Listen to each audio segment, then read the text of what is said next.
Hello, everyone. Ryan Embry here at the 2025 Hospitality Show with our old friend Alexi. Thank you so much for hosting us here in Denver. What an incredible 2 days. It's coming to a close. What have you heard? What's been the sentiment? Heck of a party last night. How are you feeling right now? Well, the party was quite a party. So I'm feeling the party a little bit. Yeah. But, in all honesty, we're just delighted with the turnout, first and foremost. But also the ratio of buyers to suppliers, about 2 to 1 this year at the Hospitality Show, which is really important for our sponsors and our exhibitors. A lot of owner-operators, a lot of third-party management, but then departmental heads. We have almost 700 GMs here. We've got CTOs, CIOs, heads of regional operations, the third-party management companies, procurement. And so we've got a lot of individuals that are responsible for driving profitability and driving optimization of hotel assets.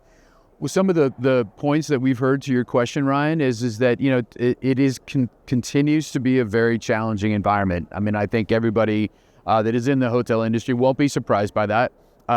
We've seen overall, outside of a few markets, revenue and RevPARs and ADRs start to flatten out, normalize, you could argue, after what has been, arguably a very, very strong, 3 years of RevPAR performance and occupancy. That started to normalize, and so therefore somewhat sort of taper off. Some markets are actually in decline, and you saw some of that in the earnings reports that we heard, just a few weeks ago.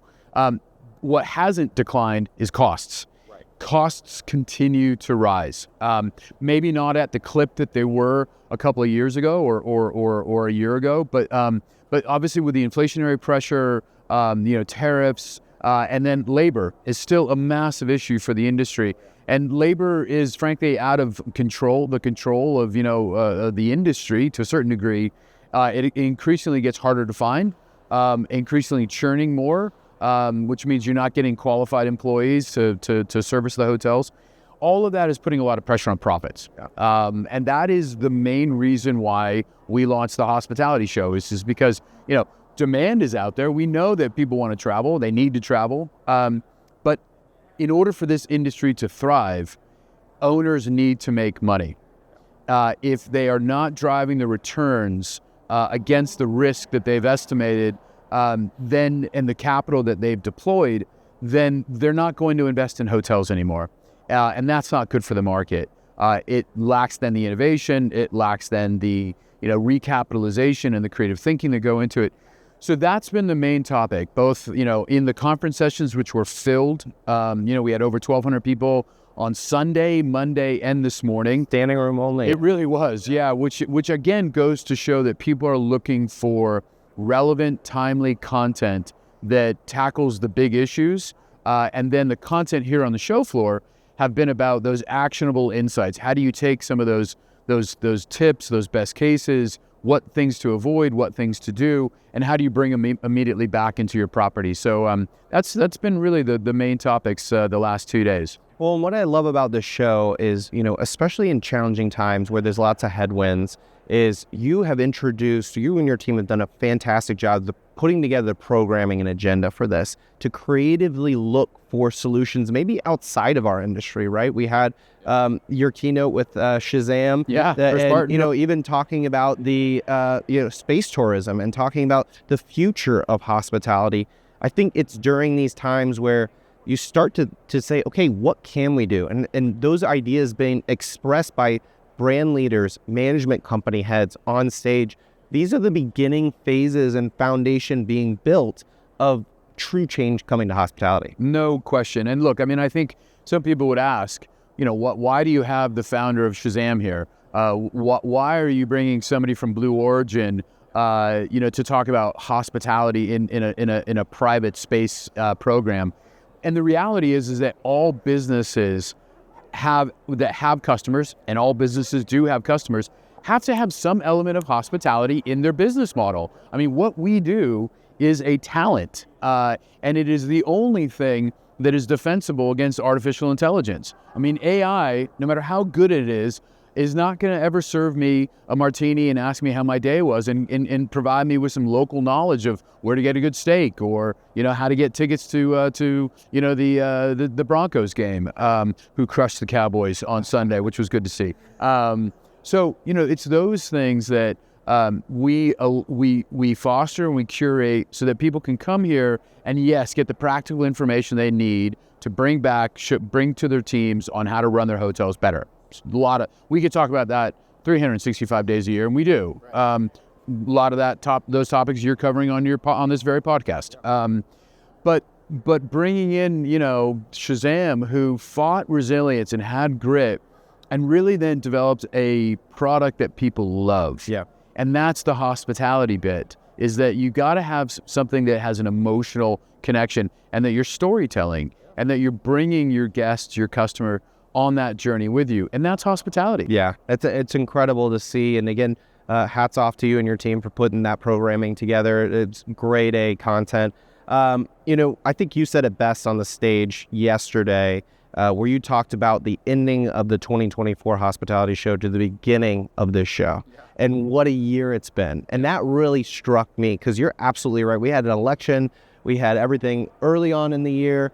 We had kind of a roller coaster ride for hospitality. So I'm going to put you on a little bit of a spot here. We're going to Miami. We're going to talk about that in a minute. Yeah. But next year, as we close out 2025, what are you thinking might be the trends, topics that are going to be bubbling up that we're going to be talking about in 2026? Well, it starts tomorrow. We will be planning for Miami tomorrow, yeah. and I'm not kidding. Yeah. Our team and thank you. We're so proud of our team at Questex. They're an incredible bunch, and we are very lucky to have them. Our partners, AHLA, are right in this with us, and so AHLA and Questex will be meeting tomorrow to discuss Miami, and it starts. I couldn't agree with you more, and it's why I said it. I don't think we give ourselves credit for how tumultuous and just chaotic the last 12 months have been. And I just don't think that's going to change. I hope that some of it is not sort of self-inflicted, which I think some of it has been. But we are living in a very disruptive time, and change is inevitable, and there's going to be a lot of change coming down the pike. And you can take change as chaos. Humans don't like change. Right. And they don't like the pace of fast change. It's akin to slamming on the brakes, right? Nobody likes it, even when you got your seatbelt on, and hopefully you do, for all the kids at home. But the reality is that I think the next 12 months are going to be some of the most disruptive, challenging, but also opportunistic times that we've ever faced. I think technology certainly is going to be the big element as to how do we just keep up with the pace of change that certainly AI is presenting. But it's not just AI; it's how people search, right? I mean, it's all changing, and I think what we see businesses today, we see entire industries today that are going to be challenged. At the very core, we will see business models wiped out. Yeah. Now, because of that, you will see business models created. So I don't want to be apocalyptic, but it's going to be the pace of change. I think just bringing it closer to home for hospitality, we are seeing owners all the way from institutional capital ownership groups to an owner-operator of a independent hotel on the side of a highway. They're now saying they need their own tech stack. Yeah. And they're then building their own tech stacks in hospitality to then bolt onto a branded PMS at the property level. And so it's flipping that the brands are, that you tap into the brand tech stack. And look, there's still a lot of that. I want to be clear. But you're seeing the investment, you're seeing the innovation, and you're seeing the mandate from the capital side saying, look, we want our tech stack to be built this way. We want it to communicate to a CDP or a data platform so that we can see a unified guest and behaviors and KPIs across all of our portfolios. That's a good thing, but it is a complete 180 from the way that our industry has been built for the last 20 years. It's not going to happen overnight, but I think it's going to happen very quickly. I think it's good for the industry. But when you think about, 50,000 hotels in the US, and you think about each of them has, let's say on average, 10 platforms, 10 vendors within that tech stack, that entire tech stack will be transformed over the next 5 years. There's a huge amount of disruption that it's coming, and it is absolutely coming. So I think the next 12 months are going to be interesting, but I think it means even more why shows like this are important. Yeah, I agree. And I think you're going to start to see those, technologies start to rise up to the top, the ones that are really performing well, because there's new vendors every single day for this. And it's kind of, you had a great futurist speaker. I was talking about saying, you want to be the second person to go in the bear cave, not the first one, because there could be, a couple miscues on that first time. So I imagine the same thing. This landscape is changing daily. Let's see which brand, let's see which management company or tech stack jumps in first, and it's broadening. I think that's also, I think, again, to the point of Blue Origin or the Shazam, hospitality is not just lodging, and it's also certainly bars and restaurants, in a broader sense. But every business is looking to incorporate hospitality, retail as well. So we're seeing a lot of technologies out there and services that are working with developers that are thinking, how do I activate my building with a combination of retail, hospitality, fitness, health, wellness.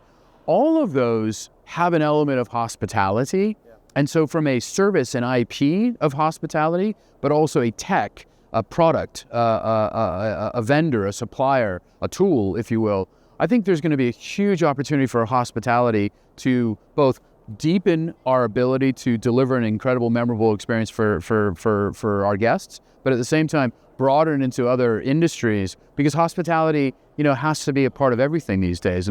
Who doesn't want hospitality, right? Sure, right. And we might need to call Miami and get a bigger convention center then. All right, let's do it. The 2026 hospitality we'll put them show. outside. So let's talk about that. Headed down to Miami next year.